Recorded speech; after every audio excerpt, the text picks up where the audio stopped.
Сейчас здесь 26 утра.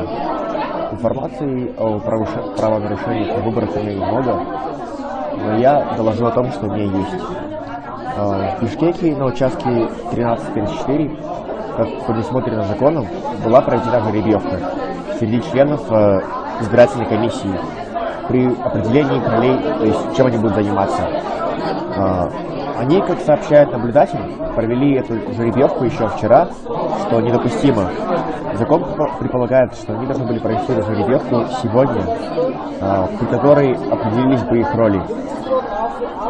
Также в Нарынской области поступает сообщение, пока конкретный участок неизвестен, что там используют бюллетени, на которых не проставлена печать комиссии. Если нет печати, то невозможно идентифицировать, что этот бюллетень может использоваться именно на данном участке, потому что там указывается номер.